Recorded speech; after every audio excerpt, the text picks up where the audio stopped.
It's really nice to hear some affirmation.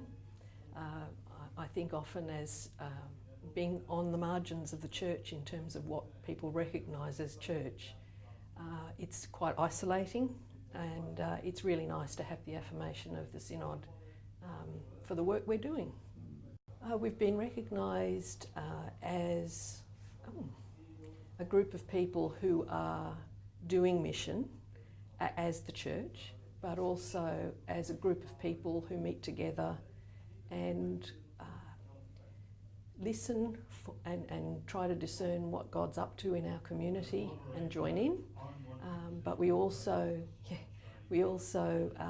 meet together regularly over a meal and share our joys and concerns, as well as the joys and concerns of our community. So in our community, which is 2 suburbs, Eton and Millbridge, we are trying to connect with the community in various different ways. We try to connect with people in their everyday life as much as possible, and we do that in a range of ways. We hold a number of events throughout the year that bring people in and do fun things together and eat together. But we also run a breakfast club at the local primary school where we provide breakfast for probably between 70 and 100 children on Monday and Tuesday mornings each week. But we also have developed good working relationships with the council and with probably the only other community organisation, which is the Millbridge Lions, and work on building the community up to be the best community it can be. So our 3 probably main events up until now have been an Easter egg hunt, Christmas on Hunter, and movies by moonlight. So they're things that we can do that utilise public spaces, because that's all we've got to work with, and they're things that people enjoy being part of. So we put things on that provide something for people to do when they're there, but at the same time they're connecting with us and with each other.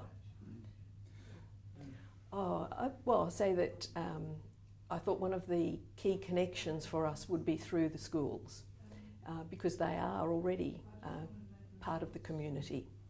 And so I rocked up to the school just to meet the principal, and she was really quite suspicious because we came from a church background.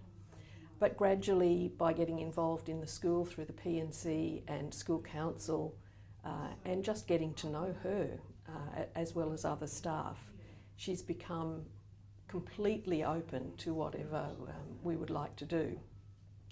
And I've been surprised twice now where she has actually contacted us and asked for our help in a critical pastoral situation.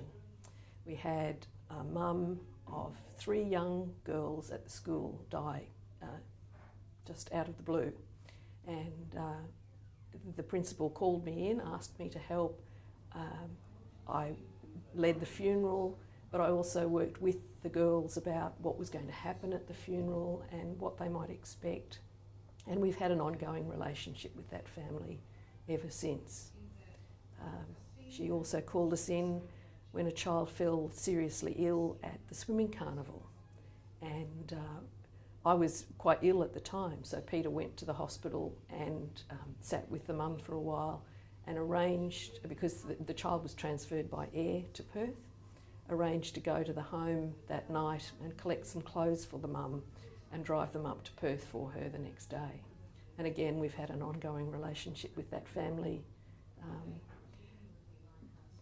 just as members of the community.